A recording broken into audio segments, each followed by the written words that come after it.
Muito bom dia, queridos irmãos. A graça e a paz, em nome de Jesus, seja com todos nós nessa manhã. Que alegria receber cada um de vocês para mais uma semana, nós estarmos diante do nosso Deus, colocando os nossos corações diante dEle, pedindo a sua bênção, força para essa semana. Quero te dizer que você é um vencedor nessa manhã. Por quê, pastor? Você venceu uma montanha hoje, não venceu? A montanha do edredom da sua cama, essa chuvinha, o lugar perfeito talvez fosse a nossa cama, né? Mas o melhor lugar para nós estarmos sempre será na presença do nosso Deus. Por isso, eu louvo a Deus pela sua vida. Nunca negocie com a preguiça, com o conforto, e entenda que o melhor lugar para você estar sempre será na casa do nosso Deus. Abra comigo a sua Bíblia no Salmo de número 103. Salmo de número 103.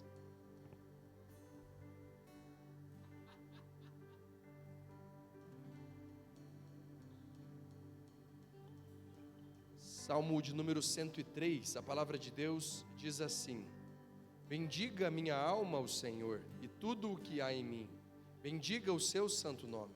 Bendiga minha alma ao Senhor e não se esqueça de nenhum só dos seus benefícios. Ele é quem perdoa todas as iniquidades, quem cura todas as suas enfermidades, quem da cova redime a sua vida e coroa você de graça e misericórdia. É Ele quem enche de bens a sua vida, de modo que a sua mocidade se renova como a da águia. O Senhor faz os caminhos a Moisés e os seus feitos aos filhos de Israel. O Senhor é compassivo e bondoso, tardio em irar-se e rico em bondade. Não repreende perpetuamente, nem conserva para sempre a sua ira. Não nos trata segundo os nossos pecados, nem nos retribui conforme as nossas iniquidades. Pois quanto o céu se eleva acima da terra, assim é grande a sua misericórdia para com os que o temem. Quanto o oriente está longe do ocidente, assim ele afasta de nós as nossas transgressões. Como um pai se compadece dos seus filhos, assim o Senhor se compadece dos que o temem, pois ele conhece a nossa estrutura e sabe que somos pó. Quanto ao ser humano, os seus dias são como a relva, como a flor do campo, assim ele floresce, mas soprando nela o vento desaparece, e não conhecerá daí em diante o seu lugar. Mas a misericórdia do Senhor é de eternidade, a sua justiça sobre os filhos dos filhos, para com os que guardam a sua aliança e para os que se lembram dos seus preceitos e os cumprem. Nos céus o Senhor estabeleceu o seu trono, e o seu reino domina sobre tudo. Bendigam o Senhor os seus anjos, valorosos em poder, que executam as suas ordens e lhe obedecem à palavra. Bendigam o Senhor todos os seus exércitos, ministros seus, que fazem a sua vontade. Bendigam o Senhor todas as suas obras, em todos os lugares do seu domínio. Bendiga a minha alma. Quero te convidar, querido, a você se colocar em pé e fazer comigo a uma só voz a leitura do versículo de número 19. Vamos lá, todos, o versículo de número 19, bem forte. Nos céus o Senhor estabeleceu o seu trono, e o seu reino domina sobre tudo. Dá para ser melhor, não dá não? Um pouquinho mais forte, vamos lá?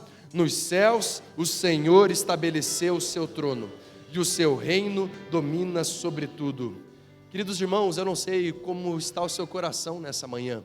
Eu não sei como está a sua vida nesses dias. Talvez você esteja passando por momentos difíceis. Talvez não, talvez você esteja vivendo bons dias. Mas o que precisa estar sempre vivo nos nossos corações é que quem domina sobre tudo, aquele que rege a história do universo, aquele que rege as nossas vidas, é o Deus que nos chama para que nessa manhã nós possamos prestar o nosso culto, a nossa adoração a Ele, que é digno de toda a honra, de toda a glória e de todo o louvor. Eu quero te dizer que você não louve a Deus apenas cantando canções, mas eu quero te convidar e te desafiar a você oferecer um culto ao Deus vivo.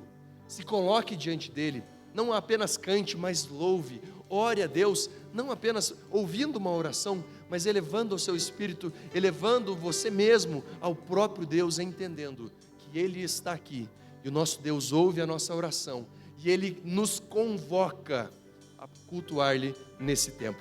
Então faça isso com alegria. Vamos louvar e adorar ao nosso Deus, mas antes disso, eu quero orar por você.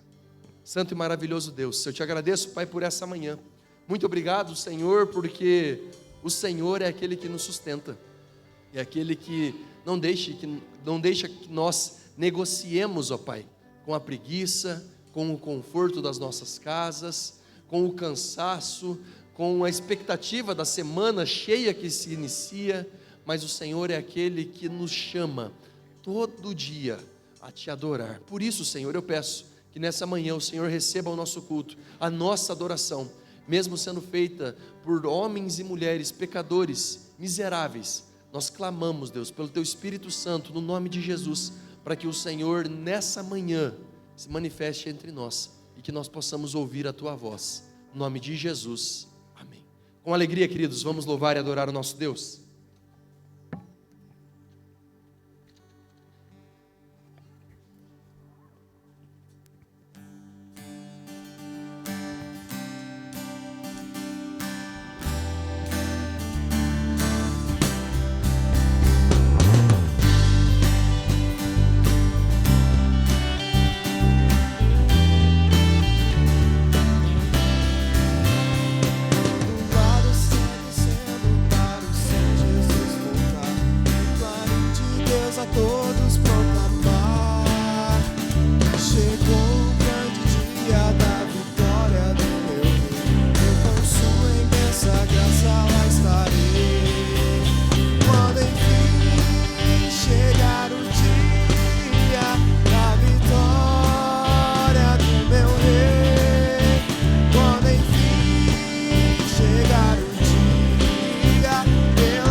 Nesse momento, convidamos a igreja para adorar ao Senhor com os dízimos e ofertas.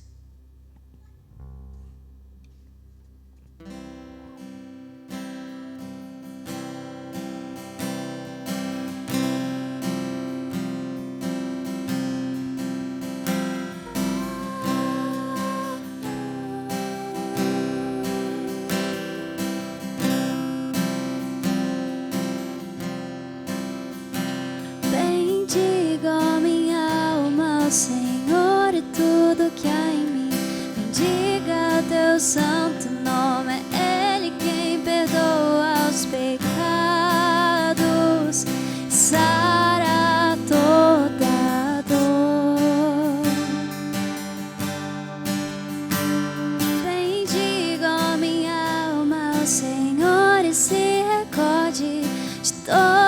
os teus benefícios, pois é Ele quem redime a vida da perdição.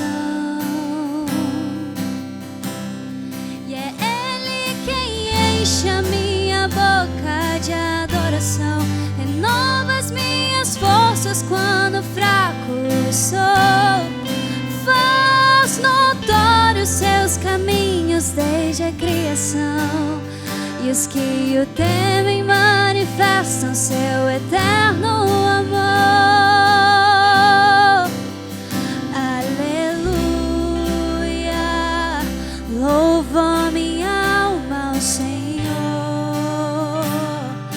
Entoa-lhe um espontâneo louvor, a oferta dos meus lábios. Aleluia, louva minha alma ao Senhor. Entoa-lhe um puro louvor que nasce do meu coração.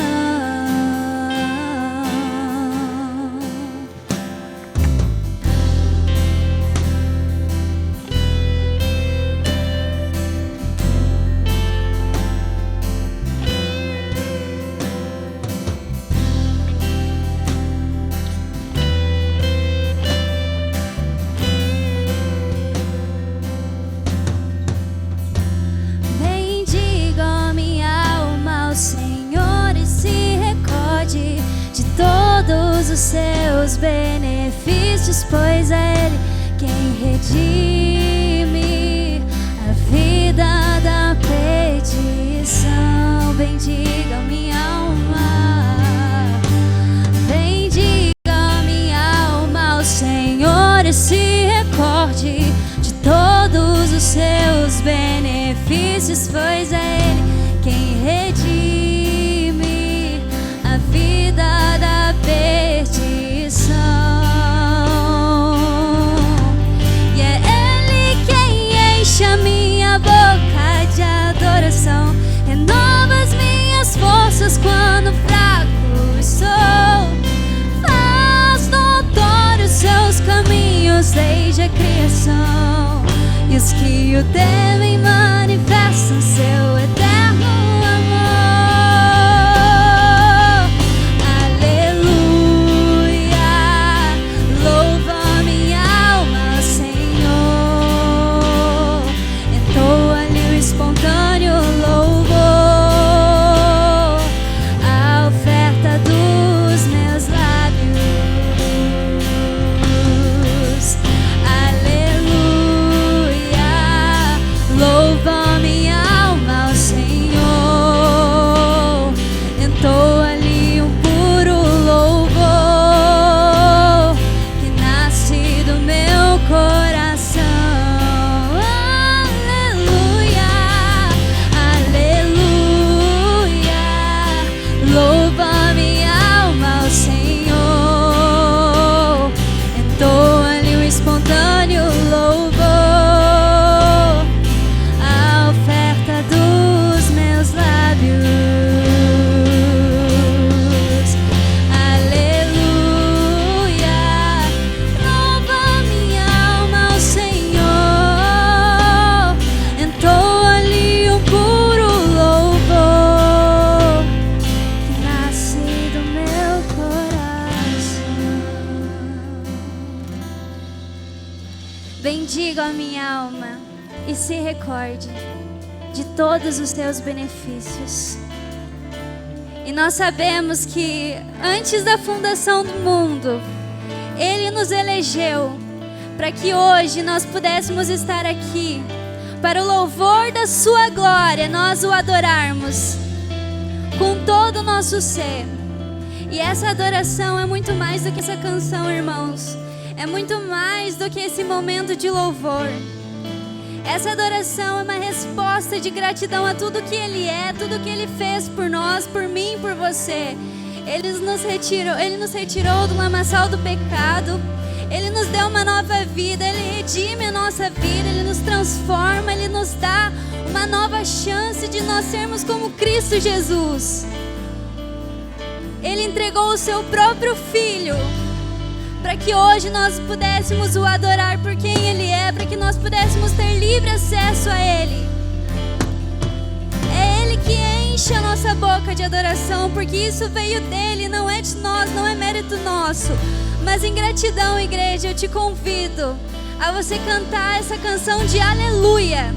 Aleluia, porque Cristo nos salvou, porque Cristo nos deu a verdadeira adoração. Uma adoração que parte dEle, do trono de Deus.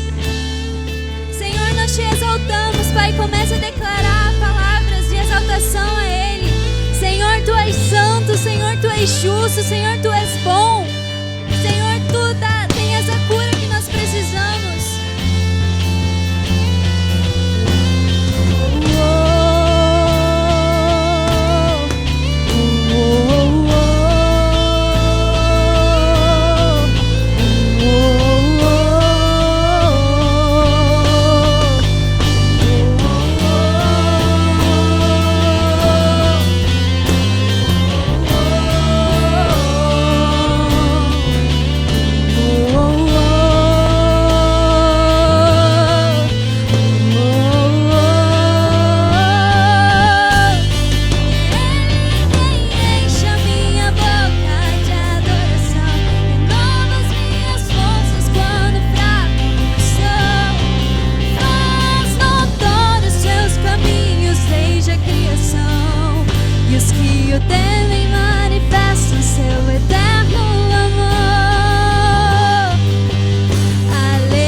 Espontâneo louvor, a oferta dos meus lábios.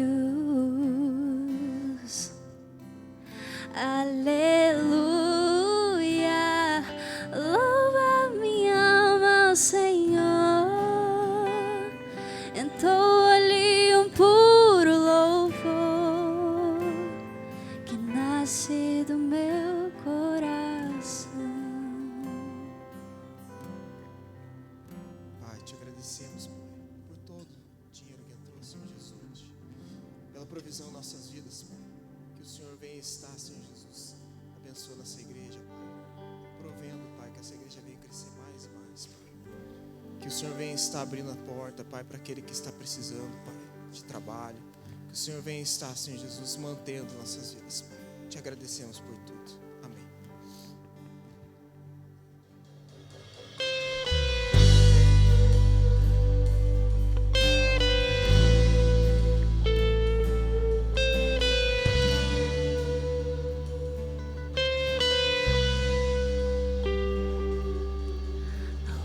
Dos reis consagro tudo o que sou, de gratos louvores transborda o meu coração. A minha vida eu entrego nas tuas mãos, meu Senhor, pra te exaltar com todo o meu amor. Te louvarei conforme a tua justiça e cantarei louvores, pois tu és altíssimo. Celebrarei a ti, ó Deus, com meu viver. Cantarei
Jesus com meu viver.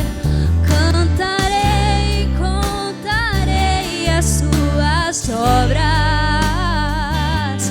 pois por tuas mãos foram criados terra, céu e mar e todo ser que neles há. Toda Deus celebra a ti com cânticos e júbilo, pois tu és o Deus Criador. Toda Deus celebra a ti com cânticos e júbilo, pois tu és o Deus Criador. Pois tu és o Deus Criador. Pois tu és o Deus.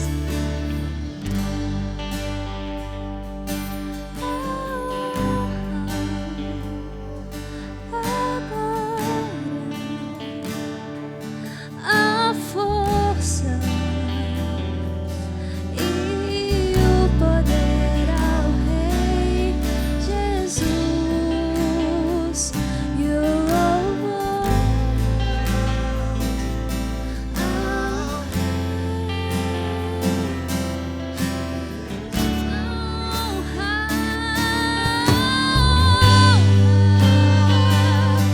a glória, a força e o poder.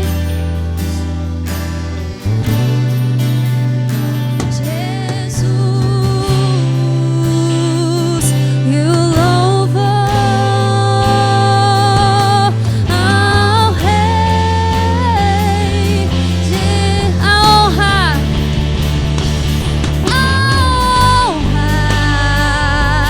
a glória, a força e o poder ao Rei Jesus e o louvor ao Rei.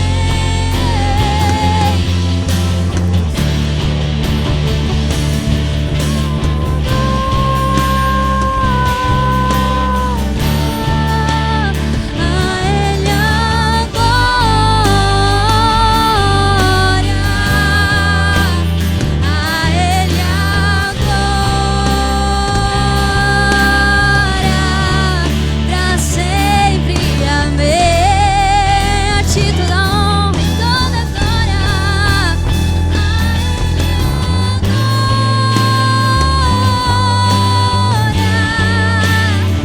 Ele a glória, a Ele a glória, pra sempre. Amém. Vamos cantar mais uma vez. A Ele a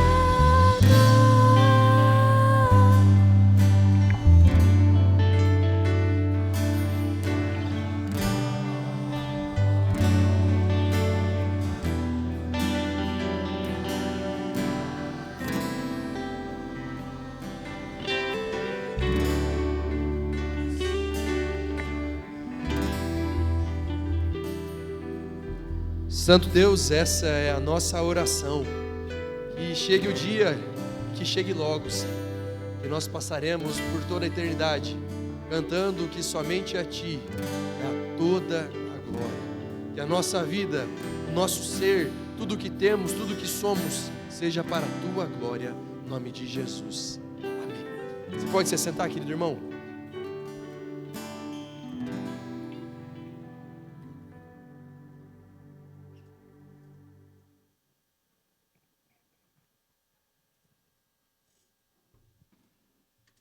Queridos irmãos, hoje é um dia de grande alegria aqui para nós, da Ipelagos, um dia em que a nossa família está crescendo mais uma vez. E nós vemos esse movimento como um movimento de Deus para a nossa comunidade. Então, estamos muito felizes pelo privilégio que o Senhor está nos dando desse crescimento tão grande.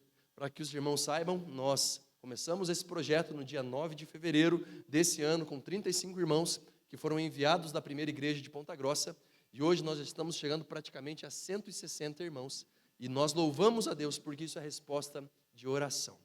Eu quero chamar aqui à frente algumas famílias amadas e queridas, para que venham aqui para oficializar agora, sendo parte da nossa comunidade Igreja Presbiteriana dos Lagos. O Sidom, Berenice, o Júnior, quero chamar também o Rodrigo, quero chamar a Mari, a Maiara,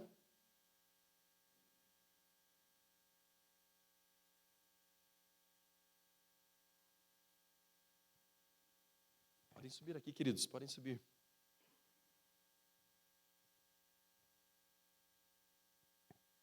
Quer chegar desse lado aqui, Mari? Nós nos alegramos muito, queridos, porque são irmãos preciosos que o Senhor tem enviado à nossa igreja, que nós nos alegramos muito por receber vocês. Nós temos como um objetivo da nossa igreja alcançar principalmente pessoas que não são crentes. Então nós já tivemos 30 batismos de irmãos que não eram cristãos e se tornaram cristãos. E o nosso alvo, a plantação dessa igreja, é para alcançar pessoas não crentes. Mas nós sabemos também que o nosso Deus envia para nós irmãos que são valorosos, que já são cristãos, e estão vindo de outras igrejas, que é o caso de todos os irmãos que estão aqui presentes. Então nós não teremos batismo nessa manhã, será apenas a transferência desses queridos irmãos. O Rodrigo, o Júnior, o Sidom, a Berenice, a Mari e a Maiara. Uma alegria tê-los aqui, meus irmãos, que no nome de Jesus, a nossa igreja, que agora será a igreja de vocês, seja uma bênção nas suas vidas e que aqui vocês possam conhecer Deus ainda mais e se tornarem discípulos aprovados pelo nosso Senhor, que é o objetivo porque todos estamos aqui, sermos mais parecidos com o Senhor, sermos enviados pelo nosso Senhor a alcançar pessoas que hoje estão perdidas. Amém? Vamos orar por estes amados irmãos?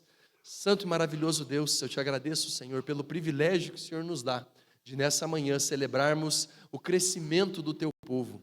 Muito obrigado, Deus, pela família do Sidom, obrigado, Pai, pela família da Maiara, obrigado pela vida do Rodrigo, pela Mária, Berenice, o Júnior, muito obrigado, Deus, por esses irmãos tão valorosos que o Senhor nos abençoa, para que agora façam parte desta comunidade, que no nome de Jesus, a tua bênção esteja sobre eles, que o Senhor abençoe derramando a tua paz, a tua graça, a tua prosperidade, que o Senhor esteja os visitando diariamente, que eles possam sempre serem confrontados sobre os seus pecados, se arrependerem, serem perdoados e a cada dia que passa, serem mais transformados em alguém mais parecido contigo, Senhor. Que no nome de Jesus a nossa igreja seja uma bênção na vida deles, assim como eles sejam uma bênção na vida da nossa igreja. No nome de Jesus, amém. Sejam bem-vindos, queridos irmãos.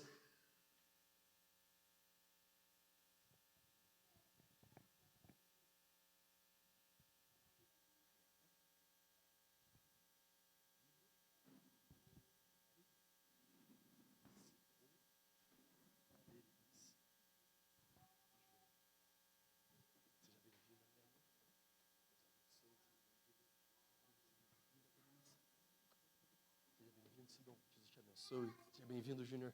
Seja bem-vindo, Rodrigo. Deus abençoe. Uma salva de palmas ao nosso Senhor, queridos. Louvado seja o nosso Deus. Vocês podem se assentar. Crianças, venham aqui para frente. Quero orar por vocês. Vamos orar pelos nossos pequenos.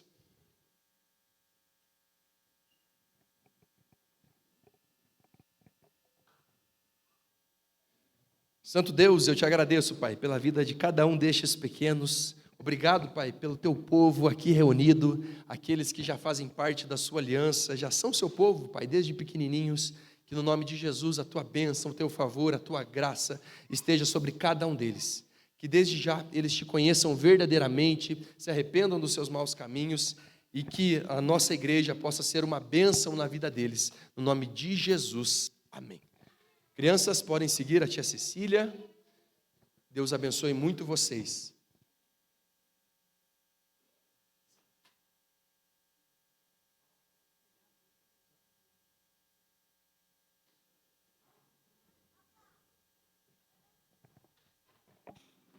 Você que permanece, querido, abra comigo a sua Bíblia, na nossa sequência expositiva em Gênesis, e eu já quero te dizer que hoje vai ser um dia de grande desafio. Se você abrir sua Bíblia em Gênesis 36, você vai entender o que eu estou falando.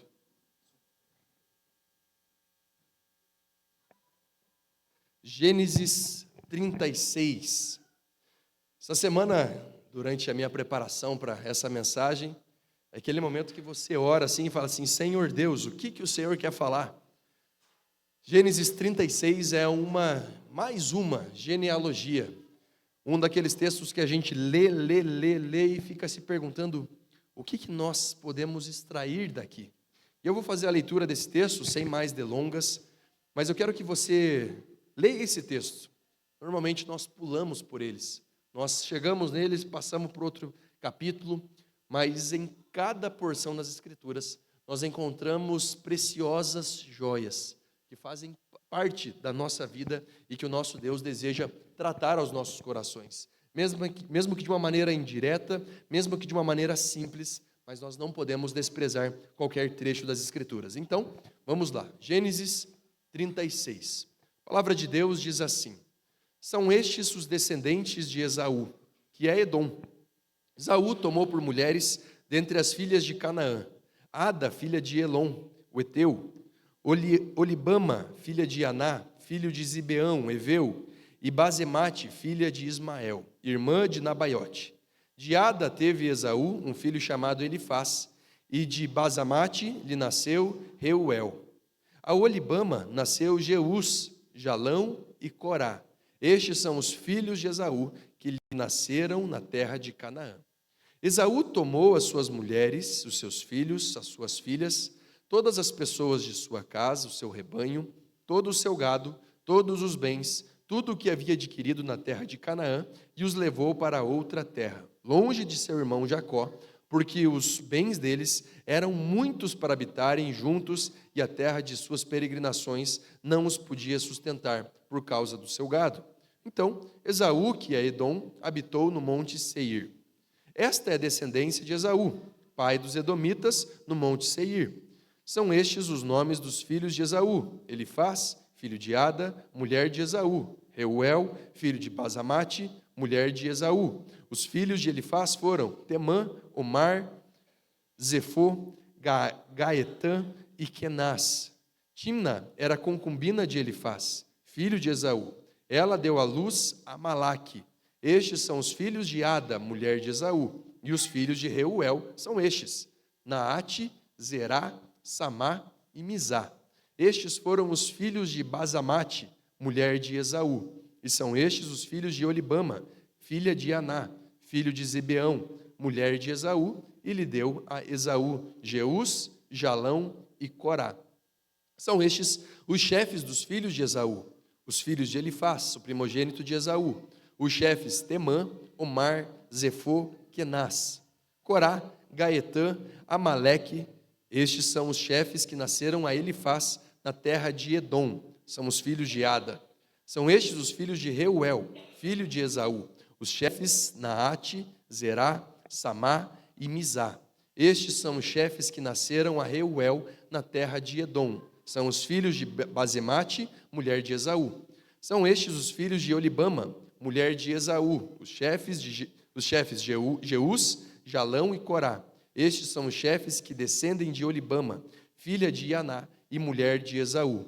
São estes os filhos de Esaú, isto é, Edom, e esses são os seus chefes.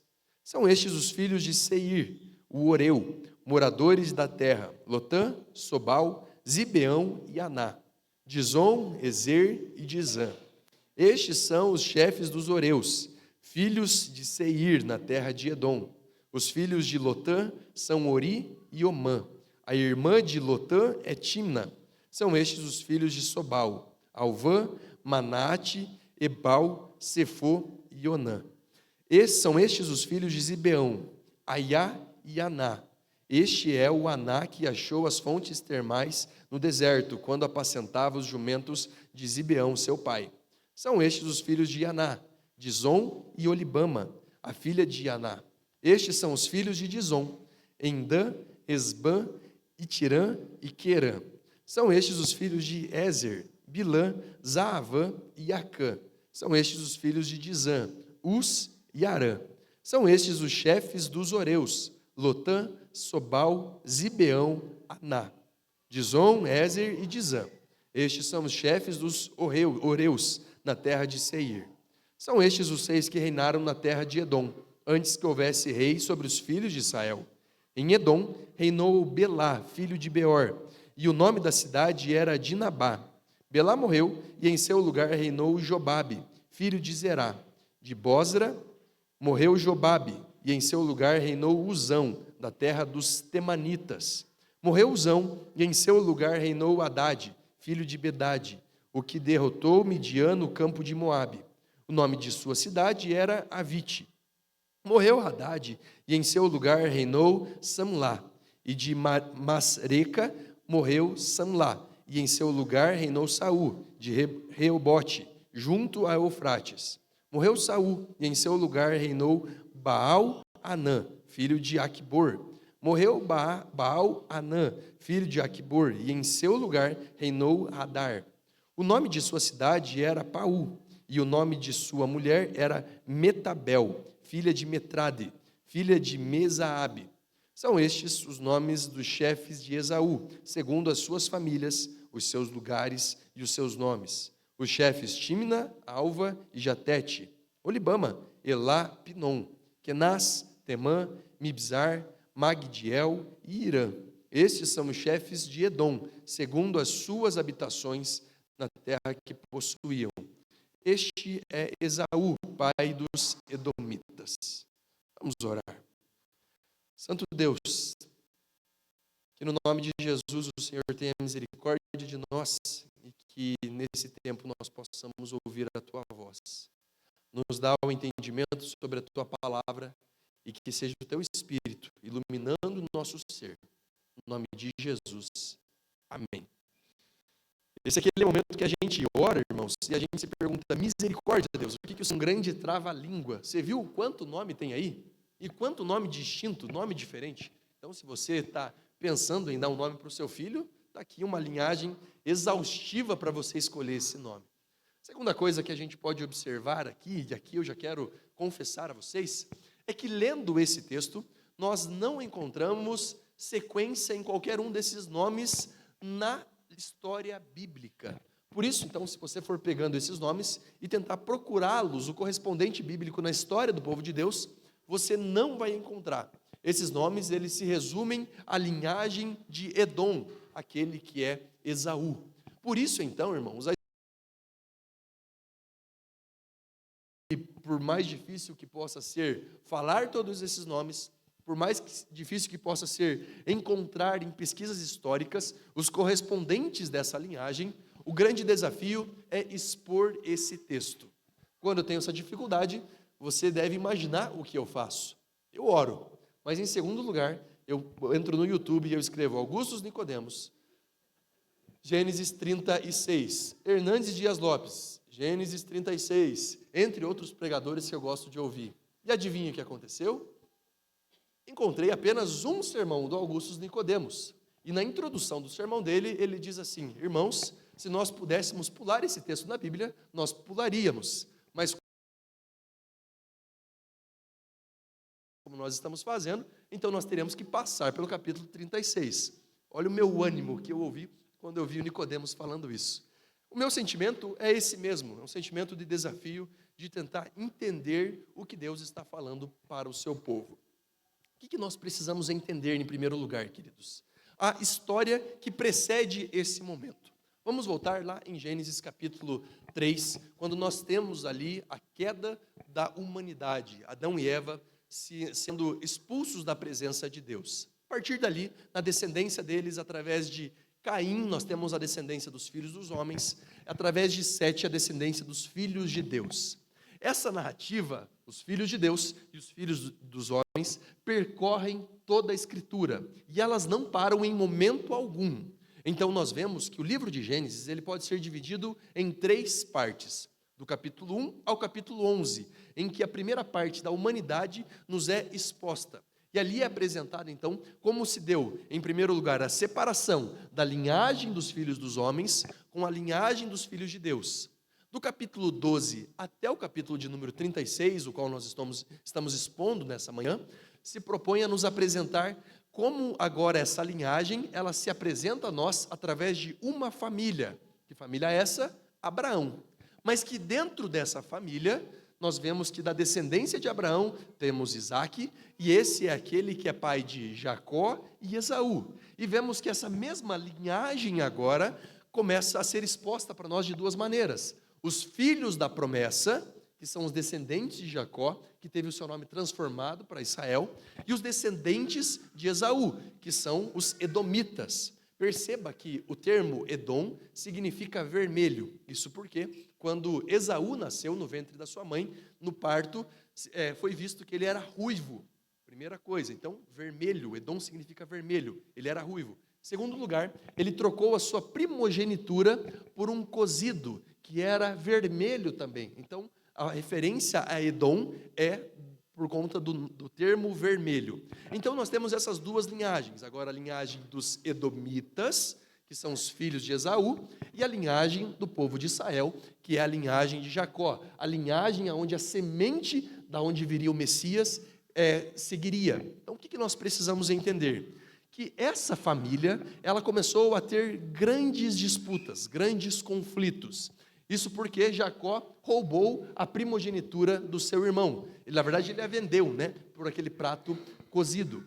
Depois, ele rouba a bênção do seu irmão quando ele engana o seu pai Isaque. Ele veste uma luva com pelos, ele imita a voz do seu irmão, ele coloca as roupas dele para ter o cheiro dele, e ele então recebe a bênção que seria de Esaú. O que nós precisamos entender? Que nós, lendo as Escrituras dessa maneira, nós podemos incorrer no erro de acreditar que Jacó apenas recebeu a bênção porque ele enganou o seu pai e o seu irmão. Mas, na verdade, se você ler o texto bíblico, você vai perceber que desde que a promessa foi dada a Rebeca, de que ela teria gêmeos, e esses filhos representariam duas nações que estavam brigando no ventre dela, o mais novo seria o senhor do mais velho. O mais velho serviria ao mais moço. Então, veja bem, nós estamos diante de uma promessa.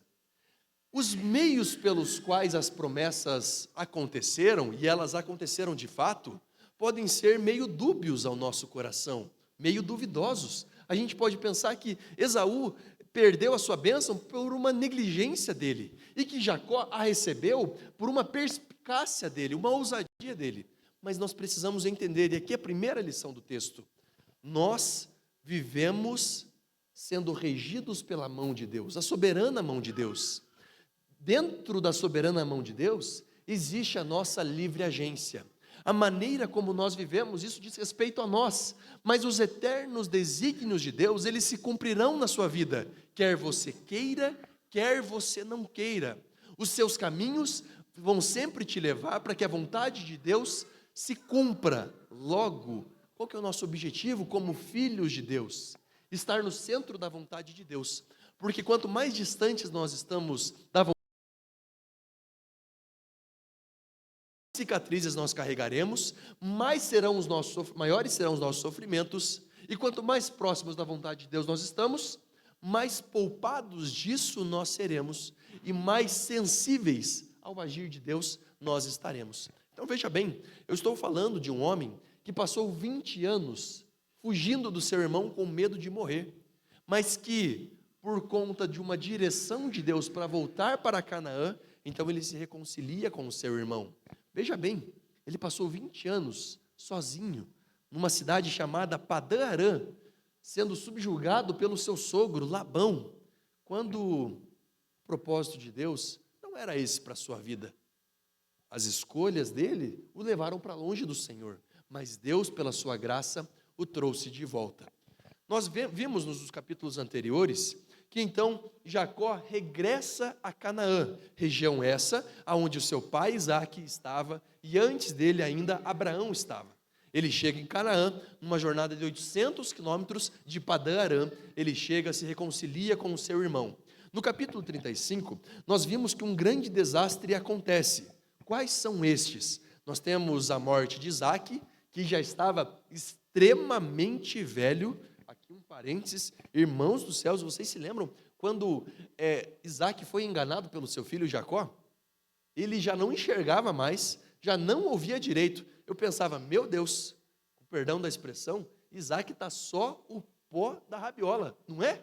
Não aguenta mais nada. Mas, irmãos, ele viveu aqui mais uns 40 anos ainda. Veja bem, aqui que ele vai morrer, está extremamente velho.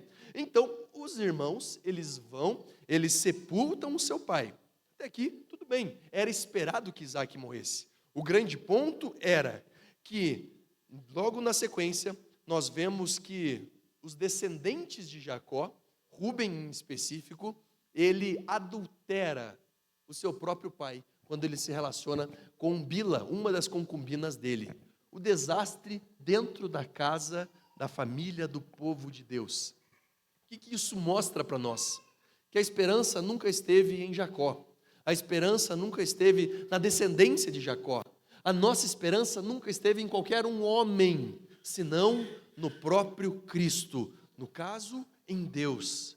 Ou seja, aqueles homens, irmãos, não eram diferentes de nós. Eles eram miseráveis pecadores. E aqui, então, chegando no capítulo 36, nos é apresentada essa linhagem exaustiva de Esaú. Com qual propósito? Primeiro deles, nos mostrar que havia em Edom um povo muito organizado. Veja bem, o texto fala para nós, no capítulo 36, que quando Jacó e Esaú estavam ocupando a mesma terra, eles tiveram o mesmo conflito que Abraão teve com seu sobrinho Ló. Eles estavam lá em Canaã e o pasto era pouco. Nós temos muito rebanho, nós temos muitos animais, nós temos muitos servos, não vai dar certo que permanecemos juntos. Aí o que Ló faz lá atrás? Ele fala para Abraão, Abraão, não está dando certo, a gente vai ter que escolher para que lado nós vamos. E aí Abraão, usando de um espírito do próprio Deus, ele fala para ele, Ló, escolhe o lugar que você quer ir. E Ló, naquela ocasião, escolhe a região de Sodoma e Gomorra.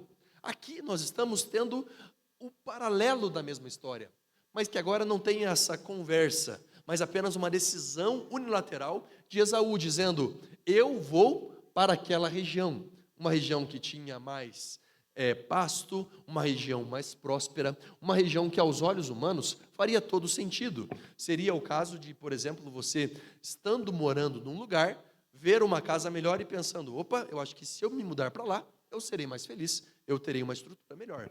O caso aqui é exatamente o mesmo. Esaú e Jacó eram dois grandes povos, não eram apenas uma família de 50 pessoas, que já é muita coisa, mas eram aproximadamente 500 pessoas. Era muita gente que eles lideravam.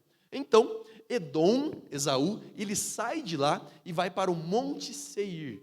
E o que é importante aqui? Quem oferece o Monte Seir a Esaú? É o próprio Deus. Ponto.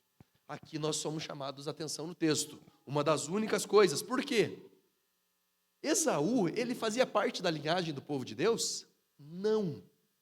Mas ele recebe uma promessa de quem? Do próprio Deus. Mais para frente na história, você vai observar que em determinado momento, o povo de Israel, quando está lá no Egito, migrando para voltar à terra prometida, eles deveriam passar pelo Monte Seir. E o povo de Israel, que estava ali no Egito, uma grande população, eles, aproximadamente 1 milhão de pessoas, eles passavam por povos, e normalmente eles precisariam guerrear contra esses povos. Só que aqui no caso bíblico, o que Deus fala para o povo de Israel, para Moisés? Levantem as suas espadas e não lutem com Edom. Irmãos, isso é maravilhoso, porque nós vemos que a promessa que Deus fez a Edom, alguém que não faz parte da linhagem do povo de Deus, Deus ele a considera até o momento em que o povo é liberto das mãos da opressão dos egípcios. Isso é muito maravilhoso. Então nós vemos que essa terra ela foi separada pelo próprio Deus aos edomitas, que se instalaram ali. E veja bem, quando os edomitas se instalam ali naquele lugar, os slides, consegue pôr para mim, por favor, Ana Lu? Quando eles se instalam naquele lugar, o que eles fazem? Eles se afixam, eles constroem muralhas e eles levantam cidades. Perceba bem, na leitura da linhagem, nós vemos que dentre eles tinham chefes. tinham reis, tinham príncipes. E o texto enfatiza para nós, no tempo em que Israel ainda não era governada por reis. E aí se pergunta, veja bem, quem que escreveu esse texto? Pastor, eu lembro, eu estive na escola bíblica, foi Moisés. Quando Moisés viveu, tinha rei em Israel? Como que Moisés sabia que ia ter rei em Israel lá na frente? Aí a resposta é que nós normalmente temos na teologia. Esse texto, ele foi acrescido no período dos reis, lá com Davi. Logo, esse texto, originalmente, ele não estava aqui naquela época. Ele foi acrescido ao longo da história do povo de Deus. Abre parênteses. Que miseráveis, né? Por que eles fizeram isso? Para justificar a guerra de Israel contra os edomitas lá no período de Davi. Veja bem, os amalequitas, que é um povo que descendeu dos edomitas, é um povo que brigou em vários momentos com o povo de Israel. E aqui, então, quando nós vemos essa história, o povo de Israel tinha como inimigo os edomitas. Então, aqui é o objetivo de mostrar que essa família era uma família que tinha sua origem lá com o mesmo descendente, que era Jacó. Então, irmãos, o que nós precisamos entender? Não vai dar certo? Estamos com uns problemas nos slides ali, queridos, mas eu vou falar para você. Então, você que está anotando, pode anotar que eu vou falar para você. Então, qual que é o problema aqui do texto? Primeiro, a prosperidade de Edom. Porque, veja bem, o texto fala para nós que eles estavam ali estruturados, com reis, com príncipes, com chefes de clãs. E nós estamos vendo que esses homens, eles tinham uma estrutura muito melhor que o próprio Israel. Enquanto eles já tinham reis, uma estrutura, riqueza, o povo de Israel ainda era um povo muito primitivo, um povo que estava dando os seus primeiros passos. O povo de Israel, ao ler isso, o que entenderia? Como pode um povo que não faz parte da linhagem da bênção de Deus, que não herdou qualquer promessa, como nós herdamos de sermos o povo de Deus, como eles podem prosperar, enquanto nós que somos o povo da promessa, vendo e vivendo essas circunstâncias que nós estamos passando, que eram, no caso, o adultério de um filho com a concubina do pai, a destruição de Siquém. Veja bem, irmãos, essa pergunta, ela não se resume só ao momento histórico deles, mas também ao nosso. Porque muitas vezes nós olhamos para nós e vemos que essa disputa entre o ímpio prosperar e nós, povo de Deus, estarmos sofrendo, às vezes aos nossos olhos pode ser injusta. Mas o que nós precisamos entender? Que Deus, Ele não age segundo as nossas expectativas. Ele age segundo a sua eterna e boa vontade, conforme os seus desígnios, conforme os seus decretos. No que isso importa? De você entender que, mesmo que Deus ele esteja aos seus olhos não te favorecendo, você é o homem mais bem-aventurado desse mundo. Você é a mulher mais bem-aventurada desse mundo. Não porque você tem tudo o que você queria, nem porque você tem tudo aquilo que você julga ser relevante na sua construção nesse mundo, mas porque você tem a Cristo e Ele é suficiente. Enquanto os ímpios, toda a sua riqueza, toda a sua fortuna se resume ao quê? A valores, a experiências. Por isso, então, precisa ficar claro nos nossos corações que a maior riqueza que um homem e uma mulher podem constituir nesse mundo é estar diante de Cristo.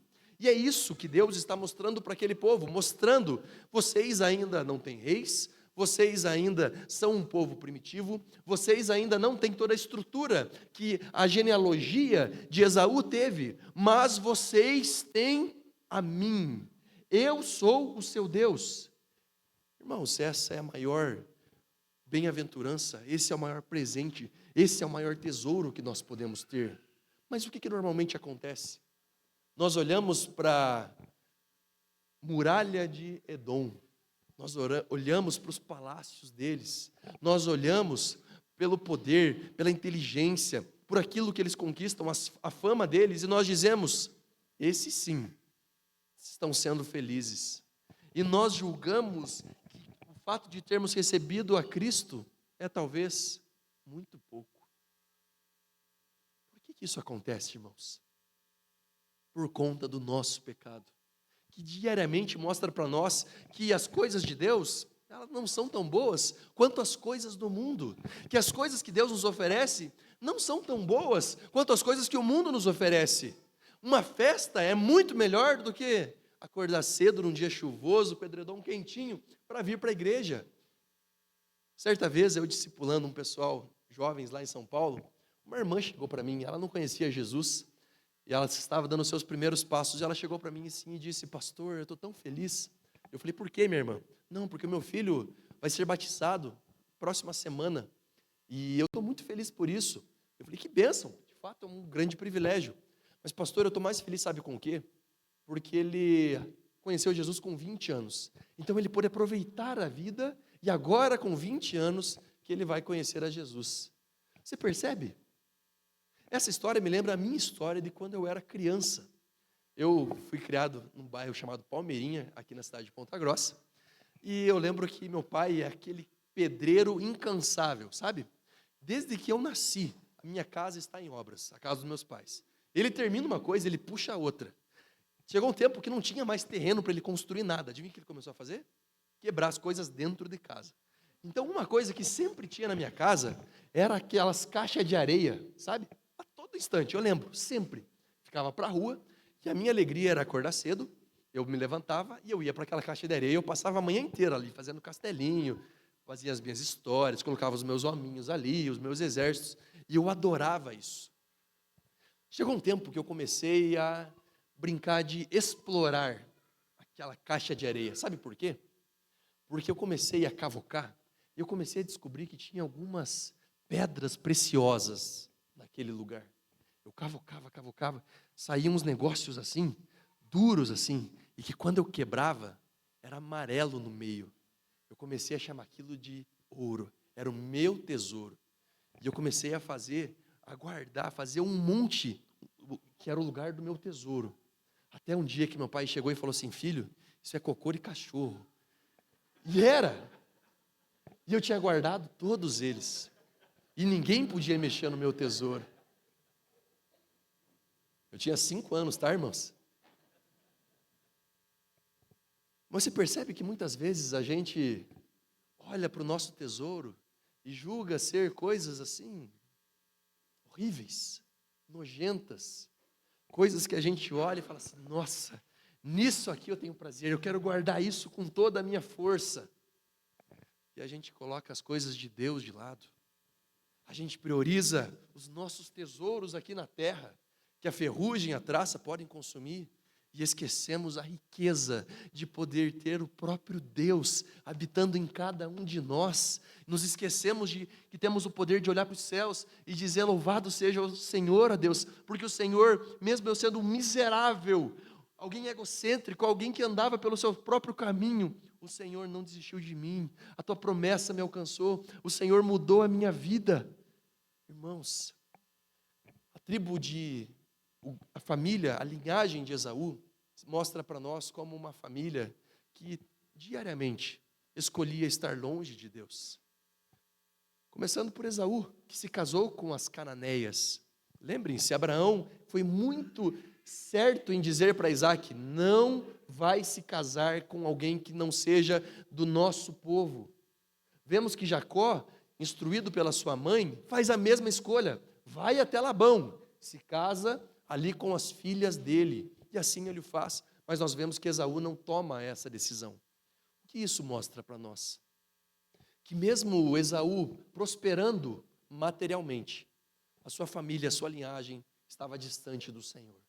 Por isso, então, nós precisamos entender que a graça comum, que é o sol que esquenta tanto crentes quanto não crentes, a chuva que molha ímpios e povo de Deus, a natureza que abençoa tanto aqueles que fazem parte da promessa, quanto aqueles que não. A graça comum está sobre todos nós.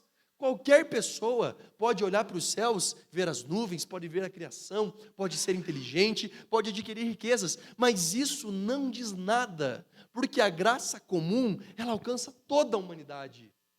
A graça comum atingiu Edom, eles foram prósperos, eles tiveram grandes conquistas, eles levantaram grandes muralhas, grandes cidades, príncipes surgiram dentre eles, mas se resumia à graça comum, enquanto para Israel nós vemos uma graça extraordinária. O que é isso? Um povo que foi escolhido não pelos seus méritos. Estamos vendo ao longo de 36 capítulos que o povo de Deus não era um povo que alcançou a graça de Deus pelo seu próprio esforço. Eram miseráveis pecadores, homens que sempre estavam distantes de Deus, buscando estar longe de Deus. Foi sempre Deus que veio até esse povo e o chamou de volta, dizendo: se arrependam dos seus pecados, se arrependam dos seus maus caminhos, voltem aos caminhos do Senhor. Esse mesmo Deus alcança a igreja. E essa é a graça extraordinária. A graça que diz respeito somente àqueles que foram escolhidos pelo próprio Deus. Não porque são bons, não porque fazem boas obras, mas pela sua soberana vontade, pelos seus eternos desígnios, foram escolhidos pelo próprio Senhor. Estou falando da salvação, queridos. Essa nunca será levada àqueles que não foram escolhidos por Deus. Por isso, veja bem, qual dessas duas escolhas aqui, qual dessas duas graças, ela é mais rica, ela é mais abundante, ela é suficiente para nós? Qual delas vale mais? Pensa bem, numa balança simples. A graça extraordinária. Você pode passar a sua vida inteira aqui nessa terra, irmãos, vivendo como um miserável. Pode viver, não tem problema, mas o grande ponto, o pior lugar que você viverá será aqui, porque aquele que é filho de Deus está destinado à eternidade junto com o seu Criador, onde as ruas serão de ouro, onde a própria presença do Senhor será real conosco. Irmãos, nós não podemos nos esquecer disso. Eu quero terminar essa mensagem com a frase de Randy Alcorn, onde ele diz o seguinte: para os cristãos, essa vida presente é o mais perto do inferno que chegarão. Para os incrédulos, é o mais perto do céu que chegarão. Falo isso para você olhar para os ímpios e dizer: aproveitem agora que vocês estão destinados ao inferno. Não, até porque a gente não sabe quem são eles. O grande ponto é: suporte o sofrimento da presente era. Suporte as aflições do presente período, com os olhos na eternidade, com os olhos na glória que está por vir, com os olhos naquele que é fiel para cumprir toda e qualquer promessa. Querido irmão, você não está nessa linhagem de Esaú. Você conseguiu ver o teu nome ali? Graças a Deus não, pastor, só nome feio e estranho. Mas o teu nome está na linhagem do Filho do Deus vivo. O teu nome está na genealogia que começou lá em Adão e passou por todos aqueles que foram escolhidos por Deus. O teu nome está escrito no livro da vida. Ou seja, irmãos, louvado seja o Deus Todo-Poderoso, porque o teu nome não está nessa linhagem, mas o teu nome está na linhagem daquele que é Filho de Deus por Cristo Jesus. Nunca despreze o maior tesouro que você tem, que é Cristo, e Ele é suficiente. Amém? Se coloque de pé, queridos. Vamos orar ao nosso Deus. Santo Deus, amado Pai, eu te agradeço, Pai, por essa manhã. Muito obrigado pelo privilégio de, em primeiro lugar, o Senhor ter nos escolhido. Obrigado porque o Senhor habitou em nós, o Senhor nos regenerou, o Senhor nos mudou, Deus, as nossas afeições, de modo que nós podemos nos arrepender dos nossos pecados pela Tua operação do Espírito Santo em nós. Obrigado porque o Senhor nos perdoou. Obrigado porque o Senhor agora nos enche do Teu próprio Espírito. E obrigado porque o Senhor nos envia a cumprir essa missão e a levar essa mensagem por onde quer que nós formos. Santo Deus, eu te agradeço, Pai, porque hoje o Teu povo aqui aumentou, a Tua igreja aumentou. Toda a glória, toda a honra somente a Ti. Que no nome de Jesus a nossa igreja seja uma igreja sempre usada pelo Senhor para alcançar aqueles ímpios, os não crentes, os incrédulos que estão vivendo longe do Senhor. Que no nome de Jesus o Senhor nos capacite, coloque essa incumbência santa dos nossos corações, nos incomoda, Senhor, a levar essa mensagem. No nome de Jesus, amém. E agora, amada igreja de Jesus, que a graça de Jesus, o amor de Deus o Pai, a comunhão, o poder do Espírito Santo seja com você, hoje e para todo sempre. Amém. Você pode se sentar rapidamente, querido? Nós temos apenas alguns avisos.